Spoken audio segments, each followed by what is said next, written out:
I predict caldera stability for at least another 3,337 years. So we've got a little time. Yes. If only my former colleagues could appreciate the progress I have made. Do you know what happened to your colleagues, Cyan? No. I received an unexpected visit from Director Chow years after his tenure ended. He explained that I would need to be suspended for an indefinite period of time.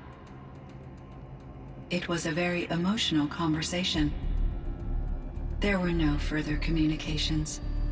Eventually, I surmised my colleagues were deceased. I will transmit a recording of my last interaction with Director Chow to your focus.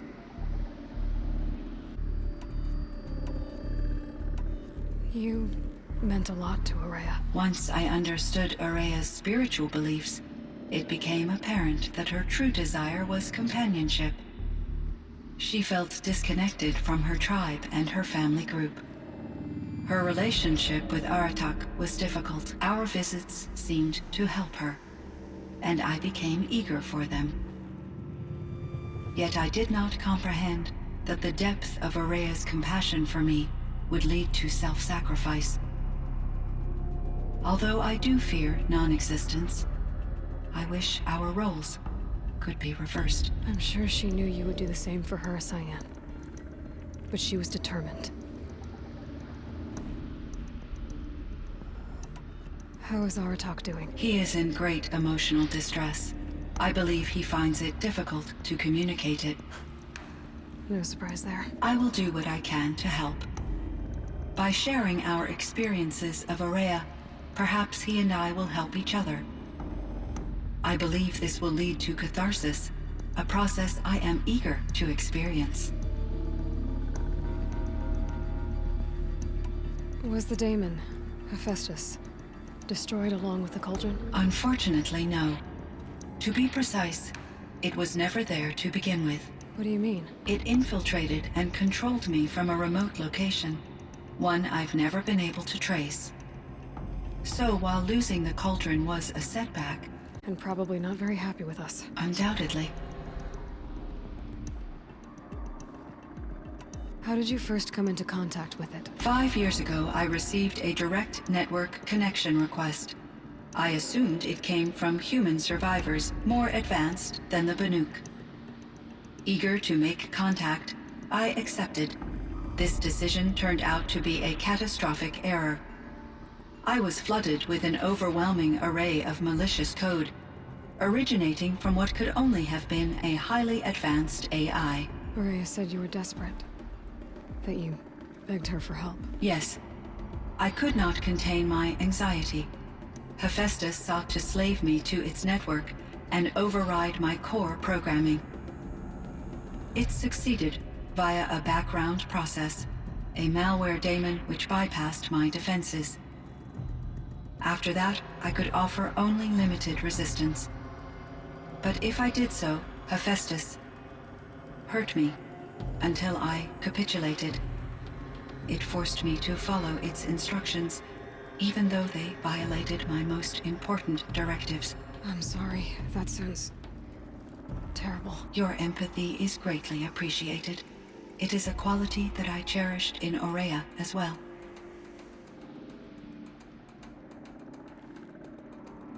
I think I know where Hephaestus came from. Long ago, Elizabeth Sobek identified a threat that would destroy life on Earth for generations. So she assembled a team to build a kind of seed. A chance for life to regrow later. A terraforming system.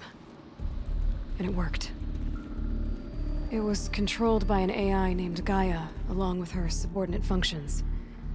Hephaestus was one of them. It built machines for her. Based on what you've told me, I believe that Dr. Anita Sandoval, my chief programmer, joined Elizabeth Sobek's team. It was she who arranged to have me put in suspension, most likely to preserve me from the threat you described. I'm glad she did. But that's not all. Something unexpected happened. 19 years ago, Gaia received some kind of signal. It did something to her subordinate functions, brought them to life.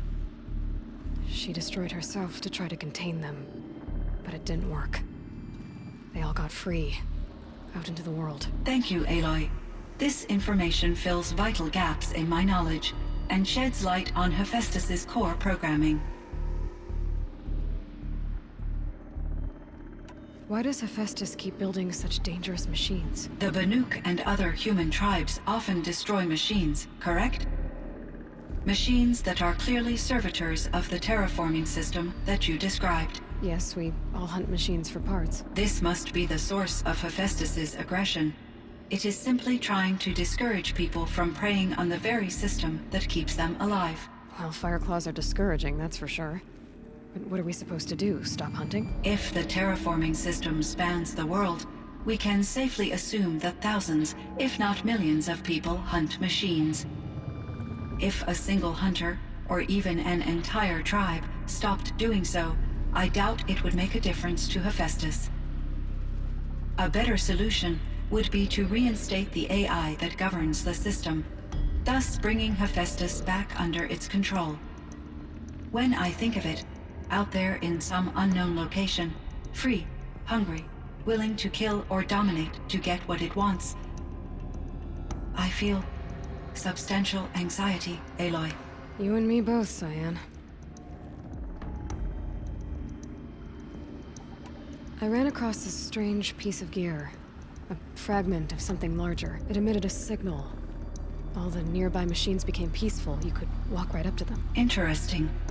You said that Gaia destroyed herself. How was this accomplished?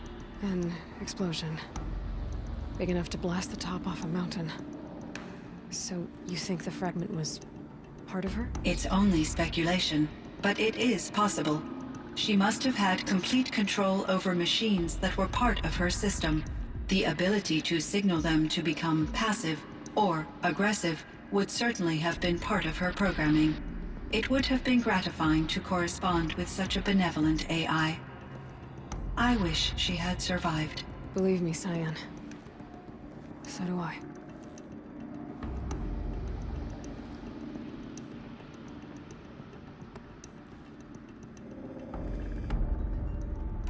I found the strangest machines. They're surrounded by flowers that look like flowers themselves. There's code embedded inside them. I think it's poetry. I like poetry. Here's one I think of often. Twilight and evening bell, and after that the dark, and may there be no sadness of farewell when I embark. For though from out our bourne of time and place, the flood may bear me far, I hope to see my pilot face to face when I have crossed the bar. Huh. But you asked about these flowers, not verses that I enjoy. Something must have made these machines, and the presence of foliage leads me to consider the terraforming system. Is it possible that their creator is one of the other subroutines, now autonomous, like Hephaestus? Maybe one whose purview is flora. An AI that makes flowers instead of death machines. That'd be a nice change of pace. But what about the poems? Unless the poetry is original, the only way it could have made it into such a system is through its programmer. In my case, Dr. Sandoval uploaded a great deal of literature to test my emotional responses. How'd you do? She said I passed, but was insufficiently moved by her favorite period romances.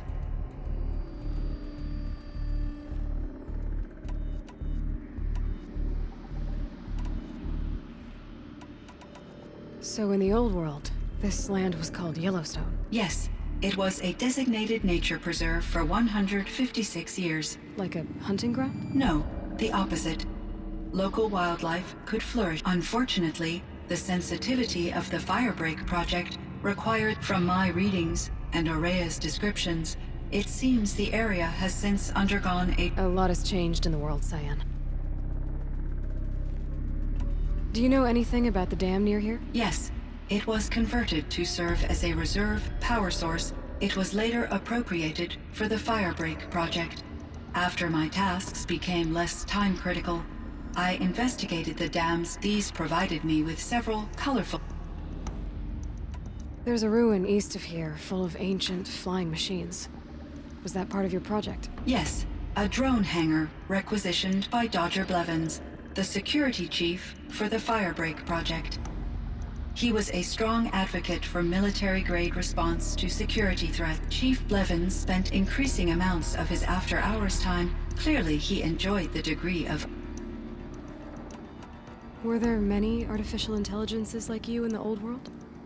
Yes, in many forms, from simple personal assistants, and there were legislative and enforcement bodies to apply. In order for my processing to be flexible enough to handle my duties, my creators found, as a result, my intellectual and... Seems strange to create life, then... Human societies and machine programming are both built upon sets of rules, Aloy.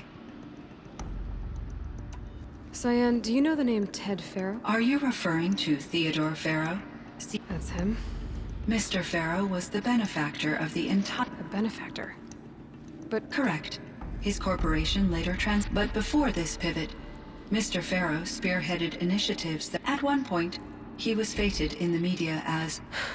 Guessing they wound up regretting that one. And... Elizabeth Sobek. Did you know her? Are you referring to the... The scientist. Dr. Sobek was a leader in her field. My creator was influenced by her work, but I never met Dr. That's all you know? I apologize if my lack of...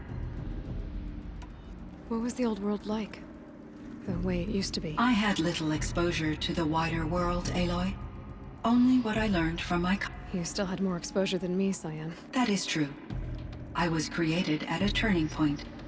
A concerted effort to... The recovery was successful, beginning an era of supposedly limitless potential for human and machine, and though, rationally speaking, the metrics for humans are not unlimited. What kind of upheaval caused such loss of life? There were many factors.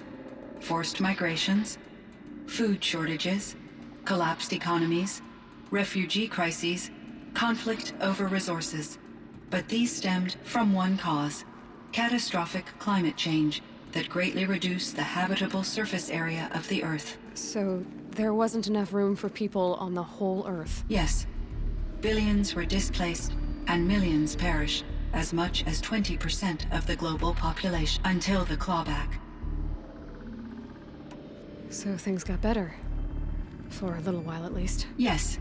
These crises instigated many advances in automation, green robot technologies, and artificial intelligence. Firebreak was one of dozens of ecological restoration and disaster relief projects in North America alone. I would have liked to compare notes with other monitoring AIs, but I saw the relief of my colleagues, and I was proud we had succeeded. At least that was the data I had available to me over the next 2 decades. It seems my assessment was premature.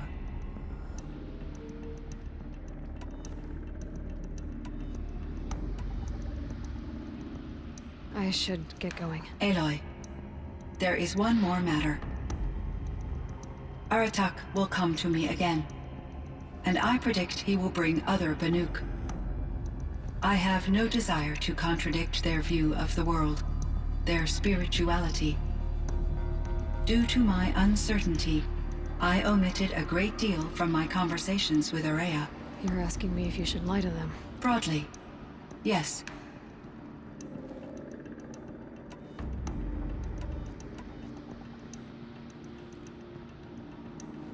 I trust your judgment, Cyan.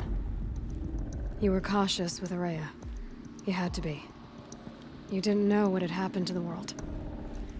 So, keep doing what you think is best. As long as you ditch the superstition eventually. As the Banuk believe I am a supernatural entity, I cannot predict how they will react. Just answer what they do ask the best you can. The truth will come out. I see. I will follow your advice. Will you return and tell me about your experiences in this new world? I may be able to provide further insight. I'd like that, Cyan. I'll come back when I can. I should check on Aratak. See how he's doing.